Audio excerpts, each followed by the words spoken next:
coming up on the Outside of Sunday podcast. One of my family members said, oh, you've always kind of been like the faithful one. And the way my heart was so prideful about that, it was crazy. I ended up going on a big trip overseas and I thought to myself, well, I've been faithful. I guess I can just kind of just do whatever I want now for a little bit. And you've earned it. Yeah. When I started university, I was like, yep, I'm ready to be married. I'll be married by the time I'm 21. Classic what most girls think of it, I'd say.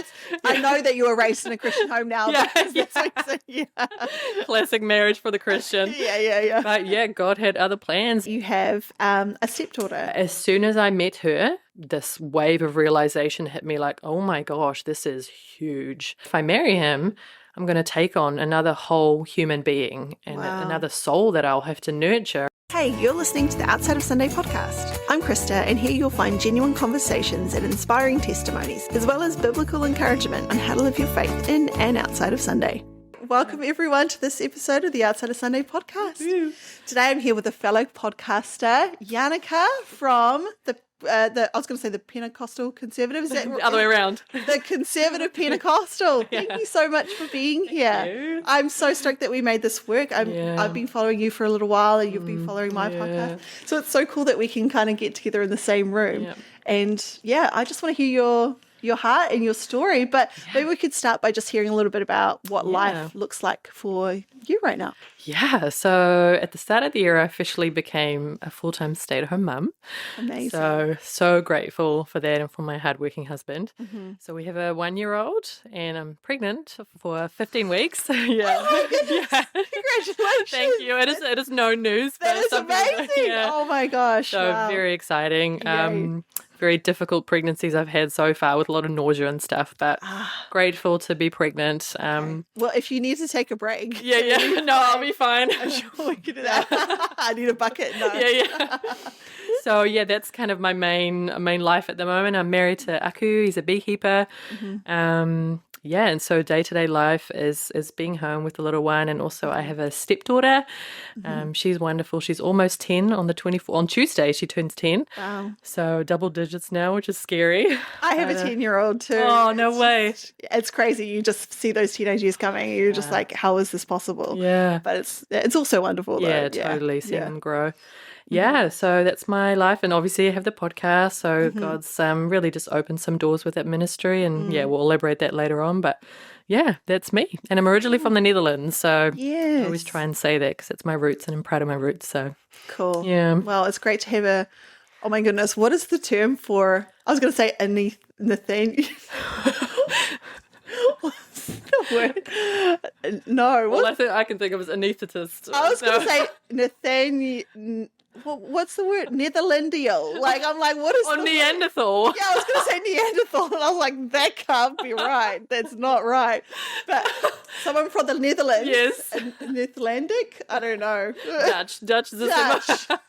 That's so much more simple. Okay, sorry. Yeah, I'm a dork. So. That's fine.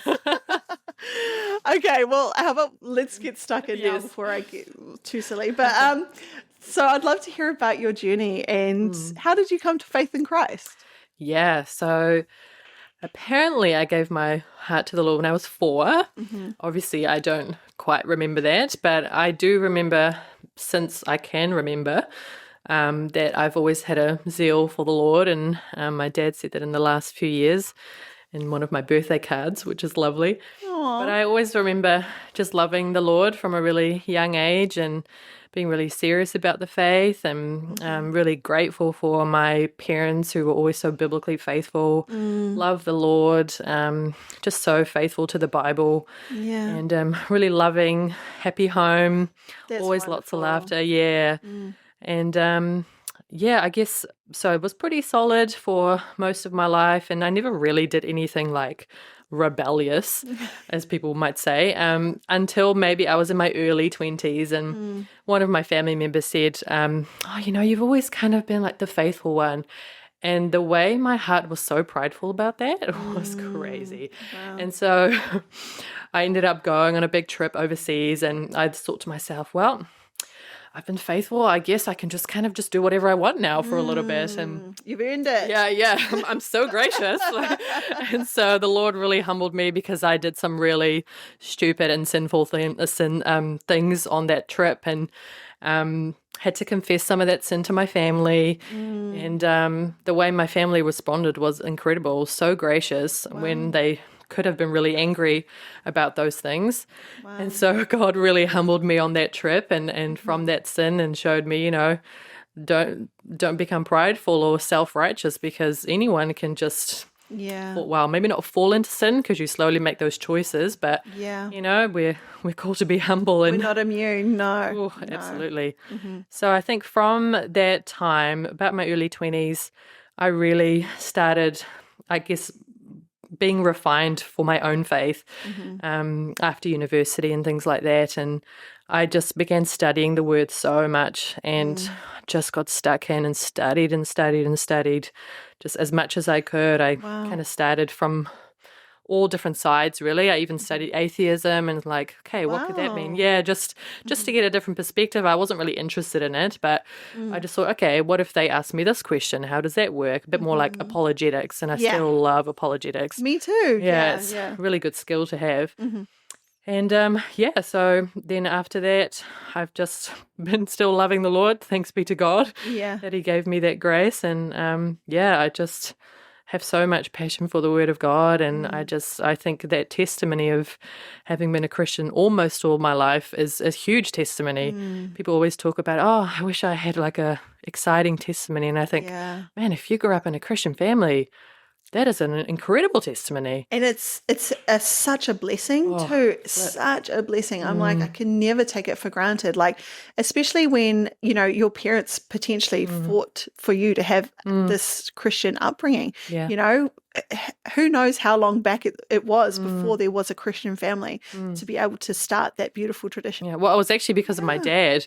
My dad wasn't a Christian until he was 20, and some of his family members were really anti-God and anti-Christian. He eventually became a Christian. They met my mum, and so he just broke some generational bad habits, and I'm like, far out. If my dad hadn't become a Christian, this would have looked totally different. So I really admire both my mum and dad. They're just beautiful, beautiful people. So extremely grateful to them. What a testimony. And like I say, like, even though it is the Christian, Christian upbringing, it is still such a testimony. Yeah. And you still have to decide if I am going to follow what my parents have taught me. Am I going to make my faith my own, or am I going to just rely on my parents?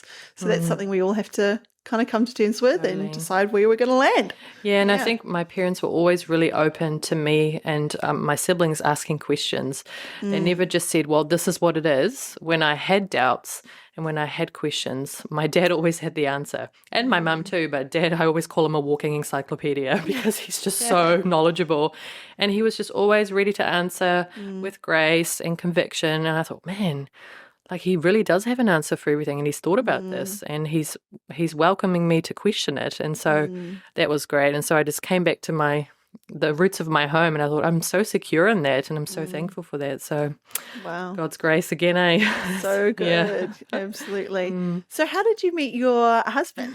Well, I'd love to hear the story because we actually have a lot of listeners who are either in later life dating and later life marriage, and I have listeners who are single and they're in their later life. So I'd love to hear about that journey for you. Not only like how you met your husband, but also how did you handle being single during those later, how old were you when you got married? I was 30. You were 30. Okay. So how did you kind of navigate that? Yeah. It's funny. When I started university, I was like, yep, I'm ready to be married. I'll be married by the time I'm 21. Classic what most girls think. I'd say. I know that you were raised in a Christian home now. Classic marriage for the Christian. But God had other plans, and I had some like relationships along the way. They never were like too serious, and I was always really convicted to be with a man of God. And I always say this to my younger girls, especially the students I used to teach. I say, because you're a teacher, by the way. Yeah. Used to be now I'm a mum, but I say to them, there's a huge difference between a man who says he loves Jesus, a guy who says he loves Jesus, and a man who truly worships the Lord, because there's such a difference. Anyone can say they love Jesus, but what are their actions doing? How are they treating their mum, their dad, their young ones, the elders in the church, for example? So yeah, it definitely was very hard in some seasons because I've always wanted to be married for as long as I can remember. You wait and you see other people get married around you and you go, oh, like, why? I'm praying for this so much. Why is it not happening? And there were honestly nights where I'd be crying and I'd be like, Lord, I just desire this so much. And yeah, we're not guaranteed to be married. And it took me a while to get to that point. But then eventually, and it was pretty much right before I met my husband, I really had to come to the point where I said to God, like, if I am single my whole life, then so be it, because you still deserve the glory and I don't deserve to be married. I can still give you as much glory being single than I might do when I'm married. Do you think it was like a letting go that you I think so. Through? Wow. Yeah, some people say, oh, you'll find it when you don't think about it. Or I just don't think that's very wise because you could just desire it your whole life and not be married.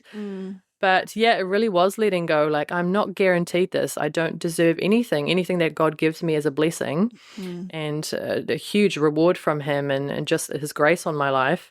And so, yeah, I let go. And funnily enough, my husband was the same around the same time, which is just crazy. Yeah, he said as well, he'd been desiring a wife for like the last 2 or 3 years. He really had to come to his maturity in Christ because he became a Christian around 21.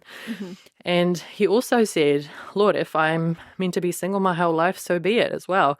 So crazy that we came to that same conclusion around the same time. It's just God, eh? Oh, I know. It's so cool how God works, eh? Oh, I'm just like, yes, there is a God, guys, every time when something like this happens. Yeah. So, yeah, then I came to our current church in 2017, but then I left to another church for 2 years because I just wasn't quite slotting in, wasn't quite making the connections I was desiring. And so then I came back in 2020. And the first time my husband saw me was when I was sitting a few rows in front of him. And he said to God, like, what if it's her, Lord? And next minute, a few months later, and I saw him for the first time when he was doing the offering. He's a steward in church. And I was like, who's that? And I'm like, okay, no, this is a holy moment. That left hand. Always the left hand. And I was like, okay, no, I need to concentrate. We're doing the offering and we're doing communion, but... Yeah, so I kind of just kept my eye on him for a little bit. We didn't really meet for a couple of weeks. And then his kind of adopted mum, I would say, or his foster mum, Daph, she invited me to their home group and he was living with them for about 8-9 years. And she said, oh, yeah, and he goes there too. And I was like, oh, all right. Well, now I'm going. Now I'm definitely coming. Yeah, so I went along and he tried to walk me to my car a few times, but the strong, independent woman in me said no a few times. But he persisted. And so eventually we started talking a bit more and but we really connected at our Riverbend sports camp. It's a famous sports camp where lots of churches from New Zealand come and they play sports together for the young kids. And it's a great weekend. And it was funny, I was praying about it and because it's on Labour weekend. And I said, do I go home to visit my family in Tauranga or do I stay here and connect a little bit more with people? And I just had this sense that God was saying, you need to now settle here and connect with people here. And yeah, that weekend we just connected so much. We started talking heaps and stayed up till 2 or 3 in the morning talking and we sat by the church light one evening and it was just such an amazing time. And yeah, at the end of the weekend, it's like, okay, well, what's going to happen now, And obviously we both were feeling some pretty strong things. Yeah. And then I ended up saying to him, I just really need you to be intentional and I just don't want to muck around with feelings. And he's like, all right. And so I just left it there. We said goodbye for the weekend and I prayed, okay, Lord, if this is meant to be, then I will hear from him and he will make that step. Literally 30 minutes later, he sent me a text and he's like, what do you want to know? And I was like, okay, Lord. Yeah, so and then started dating and Officially started dating in November of 2020. Then we got engaged in March of 2021 and then married in July of 2021. So, yeah, it's a pretty cool. I do love our story. Yeah. So, very special. So wonderful. Yeah. He's pretty amazing. And you mentioned that you have a stepdaughter. Yes. Can you tell us about your relationship with her and how that kind of did that impact your decision about whether or not you would marry your husband? That's a great question. So before I met her, I was, in love with Aku, and I was like, yes, I'm so ready to marry him. And I hadn't met her, and I thought, oh man, I'm so ready to meet this girl, and I'm ready to take care of her, and ready to welcome her into our family or our marriage when we get married. But as soon as I met her, it was like this wave of realization hit me like, oh my gosh, this is huge. Wow. And I am now going to, if I marry him, I'm going to take on another whole human being and another soul that I'll have to nurture as a mother, not quite her mother, but you still have that role. In that role, yeah. Yeah. And it was huge. And I can remember just feeling absolutely just numb, and I couldn't really function properly for a while. And obviously my husband was a little bit worried at the time, oh, what's going on? And but people around him were saying, this is a lot for her to take in. And so it took definitely, I can't remember the time frame, maybe a few weeks or months where I had to go, okay, what's the decision I want to make here? I love this man, but am I willing to take this on as well? Because it's permanent, and it's not just us two in the family. Yes, the marriage is just us two, but she will be a part of it forever. And so it definitely took a while where I had my doubts, and it was a very scary time for the relationship when we were still dating. And definitely went through some struggles, but then I eventually said, you know what, I love this man, I'm ready to make that choice. And I'm so glad I did, obviously. But it definitely took some processing and going, okay, I have to take on a responsibility here, and this is actually very serious, and not just like, oh, you will kind of just work it out as we go. It's a human being that you take on. So it was, a very big deal. Yeah, wow. And I suppose, I don't know what the arrangement was. Like, did Yaku have her full time, or was it like shared? He didn't have her very much at the time at all. So that was always a big struggle for him. And those frustrations came obviously into the relationship, trying to fight for her. And that's still kind of ongoing. We have her a lot more.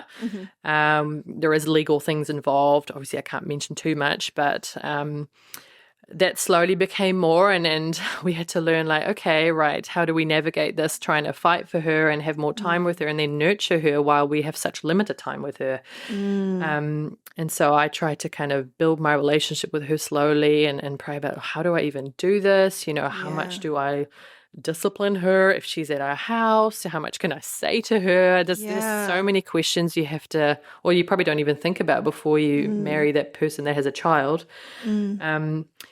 So slowly, bit by bit, we started getting her more, and it's pretty consistent now, which is amazing. That's good. All thanks to God. He's just put things in place and always made me ready for that next step. I always said, when you think about the next struggle that might come with the custody thing or whatever, I just went, oh, I can't do this. Like, it's so much. But then you get there and you go, man, God was just preparing me for that the whole way through. Amazing. Even though it was hard, he prepared my heart for it. And he's still working in that. So it's definitely not easy, but man, I love this girl so much, and we've grown so close. And it took a while, obviously, to build that bond, and you have to. Yeah, I'd love to talk about that. Like, how do you build a bond with, a stepchild? I mean, there could be listeners who are listening who it's a stepson or a stepdaughter, or maybe multiple. Like, were you intentional about building the relationship, and how? Yeah, great question. I think as a woman, I mean, I guess I can only speak from my perspective as a wife, but you already have such a nurturing desire. I suppose most women do. And I really wanted to connect with her. But what I've had to learn is oftentimes when the child doesn't know you very well yet, you really have to let them just ease into it and warm up to you and not force things very much. Not that I was trying to force it, but obviously you have the desire, oh, let's do this, or let's go over there and go to the park or whatever. Yep. But I really just had to watch her and how she responded to things. And I'd ask her questions. Do you maybe want to do this? Or she was a girl at the time of very few words, which I struggled with too, you know, like what is she really feeling? And so I just tried to just give her time and give her space to understand me, to watch me. I found that they will really watch you and watch your relationship with your husband, how you respond to him, how you are in the home, how you talk about God, because she loves church now and she loves girls' rally. She goes to girls' rally, So cool. She doesn't understand much yet, but that's okay. How old is she? Yeah, she's almost 10. So almost 10, 10. yeah. Oh, did we say that before? Yeah, that's all right. I've done this before too. Don't worry. Yeah, so give them time and let them come to you with things. And she'd come to me then like, oh, do you want to play this game? And I go, oh, yes, sure. And I think one really big moment where the relationship between me and her changed was she was in the back of the car. I was in the driver's seat and she was right behind me. And she'd hit her hand in the door as she was trying to close the car door. And I was like, oh my gosh. And she hadn't cried in front of me or really in front of Aku either. She's kind of tries to bury her emotions, which is very sad, obviously. And I was like, oh my gosh, is she going to cry? What do I do? And she's like, oh, my finger. And I was like, okay, what do I do? So I jumped out the seat and I just went to the back door. And I was like, you know, darling, if you need to cry, you can cry. You're safe here. It's okay. And I just put my hand on her leg and she just burst into tears. And I was just oh, man. Wow. And I just tried to sit a big calm. And I was like, okay, this is a big moment, but I'm not going to make a big moment of it, you know. I'm not going to stop. Yeah. I'm not going to cry either. And it was like, I don't know, I think it's a bit of a miraculous moment really where she was just like, wow, she feels safe with me. Yeah. And oh gosh, don't get me crying. I was like, I know, I'm watering. I'm sorry. Yeah, and it was just this incredible moment really, just a little bit of nurturing and saying, you know, you're safe, it's all right. And it was from that moment she was just so much, so different. And she was much more physically effective, just come and cuddle in. And I was just like, what is happening? Yay. And it was just beautiful. So that's give it time, you know. It is really hard. I understand that barrier can sometimes be there depending on the age. But pray about that too, you know. Your faith is a huge, huge testimony to a child and talk through it with your husband, I would say. Definitely. The struggle can be real. Yeah. And it's actually a real struggle that, I mean, the stepchild can have is like being able to trust somebody. I don't know if you are aware, but I was looking into it and I found out that the number one indicator of abuse is usually if there is a step parent. Wow. And so for a child, they are in such a vulnerable position when they come into basically what's a new family dynamic with this person who, like you say, she didn't know you. Yeah. And so she had to come to know you. How did you, like, I don't know if you could give like any tips for like actually building that trust because it's such a valuable thing, like you say, to know that they will trust you. Yeah. But how do you build that? Yeah, good question. First thing I'd probably say is show them how much you support your husband and how much your husband means to you because that's their dad or their mum. Dad, daddy. Only up until recently she started calling him dad. I'm like, oh, she's so grown up. She's not saying daddy anymore. And you just show them how much you love her dad or their dad. And to show that that's safe and you don't mean anything in a negative way. And I mean, God is the reason we do everything, right? But give that space, let them kind of explore, let them ask questions and don't try. And if they're not answering your questions, you know, how was your day at school? Oh, good. You know, and they don't really want to share, that's okay. They'll share in time, play a game with them and they might talk about it. But what you just said then, like, I mean, I think that's probably a little bit of the teacher in you as well, is realizing that sometimes kids, they need to be doing something in order to like open up the floodgates of open their mouth to speak, but also their emotions to come forward as well. Yeah, and I would say don't expect anything from them. Just don't expect them to love you straight away or to show affection straight away or even to appreciate you straight away or at all. They might not. Who knows? It's all different dynamics. But I found with her, she shows so much with just her actions, you know, like the little cuddle in or do you want to play a game or come sit with me. Even one time, I think we were writing little arty stuff on paper and she wrote like, I love you on the paper. And I was like, oh. And I was like, don't say anything. Don't say anything. And I was like, okay, all right. If she does love me, I will understand that. She doesn't have to tell me. I've told her a few times, but I'm also not going to be like, I love you so much. And she gets awkward about it. She might do when she's older. But yeah, it's all about just kind of trying to observe them and pray to God, pray to God that he would give you moments to impart wisdom into them or just to show them something different that might be difficult at home, that we're doing it God's way and we're doing it the healthy way and the loving way. And that's happened quite a number of times where she might even talk about how it's contrasting to what she's used to. It's like, okay, God really is the difference here. Yeah. And that's, I think, the biggest thing you have to show them. And has your relationship with your stepdaughter, has that revealed anything to you about the character of God at all during that time? Well, I mean, you're still in it now, but like, because I just think God can use like circumstances in our life to teach us and to grow us. Is there anything that kind of you felt like the Lord has shown you through that time? I mean, patience for sure. Not that she's difficult or anything, but just like you long for something so much and you just must think God wants us all the time and he wants to be with us all the time and get our heart. But we're just like, we wonder and we wonder. And yeah, you just go, okay, all right, it will happen in the right time. And but also glimpses of God's love for his children. Obviously, you love this girl so much. It's hard because she's not technically yours, but you're one with your husband, so she is yours. But you still have to give her over to her mum, as it should be. And that's a struggle, but it's like, okay, really surrender to God every time. And there's been days where I've cried and cried because I'm like, I just don't want to give her back. Yeah. I love her here, having her here. And so that's been hard. But yeah, God's character comes through and so much with children. It's beautiful. So hope that makes sense. Yeah. Yeah. It's almost like, I mean, because essentially you've adopted a child, really.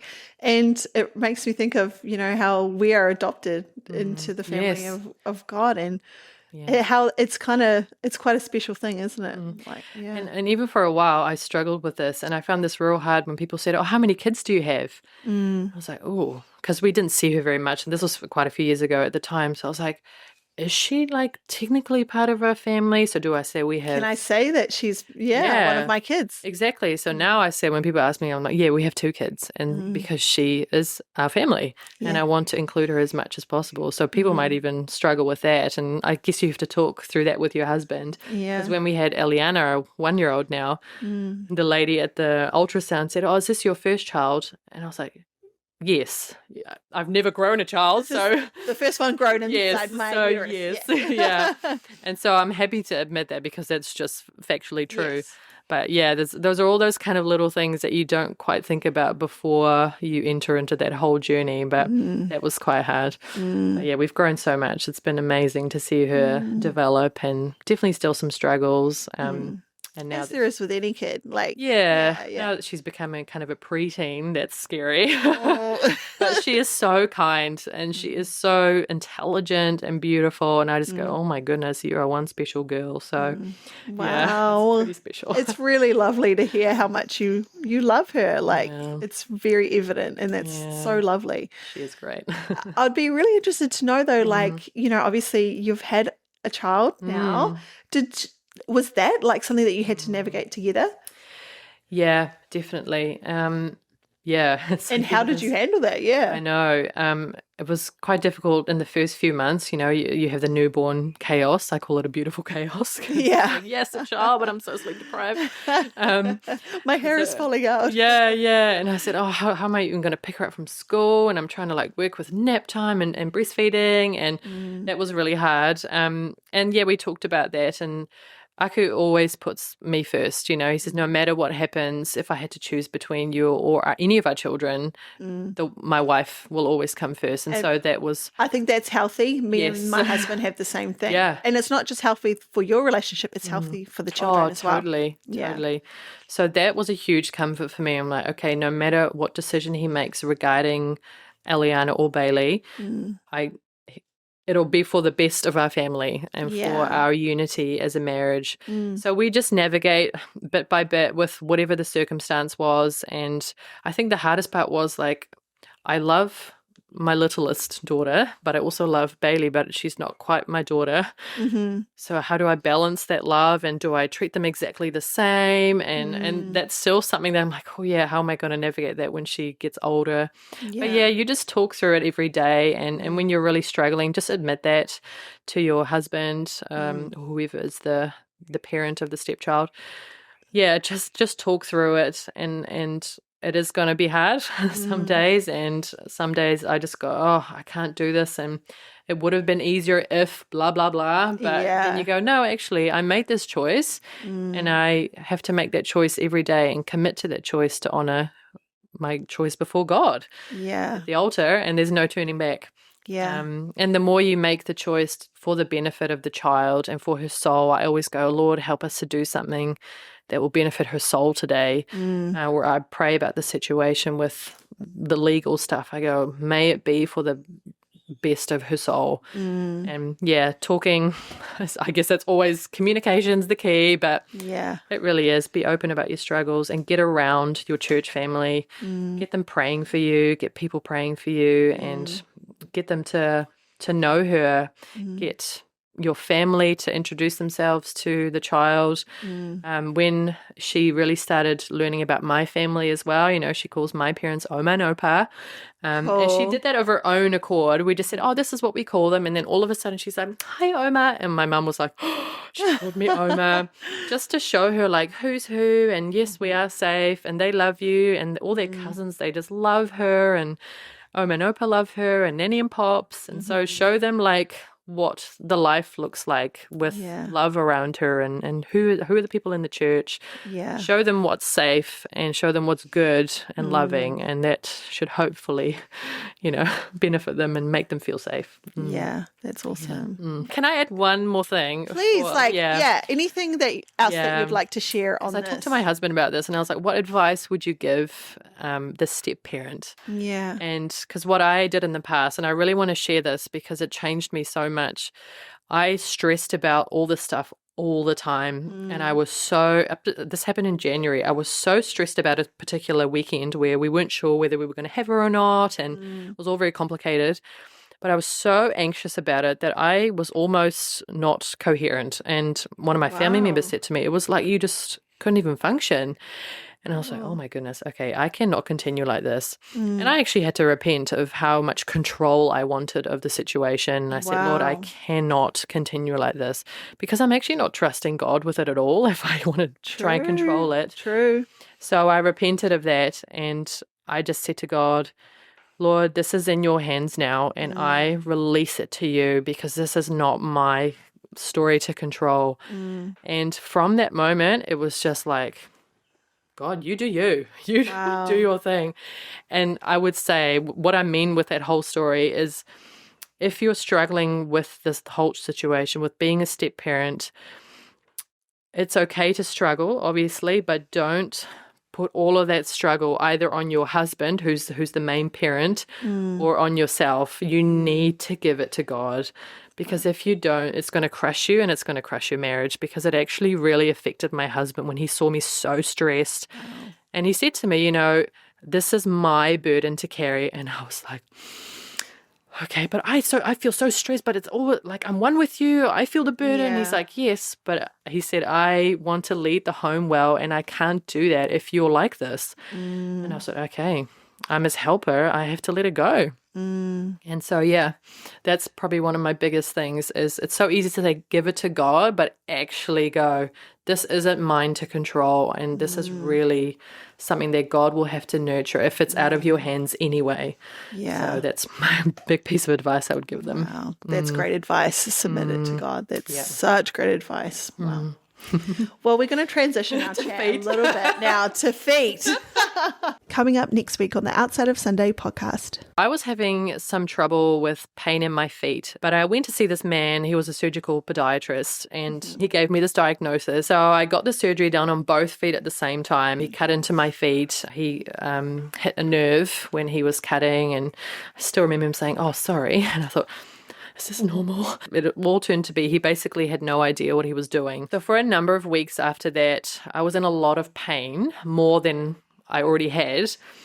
And I thought, this isn't normal. I ended up getting a second opinion from another medical professional. And as soon as I saw his face and I told them the name of this man, I thought, oh no, this is bad. I'd love to hear now a little bit about your podcast. Can you tell us about the Conservative Pentecostal podcast? I always say on the podcast, the Bible is for you, but it's not about you. I say some probably more touchy things sometimes, controversial, especially lately. It's gone a little bit wild. I've had to deal with some crazy comments, but that's also God teaching me to be more gracious, because my Dutch nature comes out and I'm like, I just need to tell these people how it is. But I'm like, Holy Spirit's like, no, calm down. Hey, thanks again for listening to this episode of the Outside of Sunday podcast. If something made you laugh or cry or think a little deeper, please give this episode a like and leave us a comment. Your feedback blesses us, and we want to bless you right back. So every comment automatically goes in the draw for our monthly giveaway. Who knows, I might even read your comment out in a future episode. And hey, sharing is caring, so don't forget to let somebody you know about this podcast. Outside of Sunday is part of the Outsider Network and is made with the help of Inspirational Media.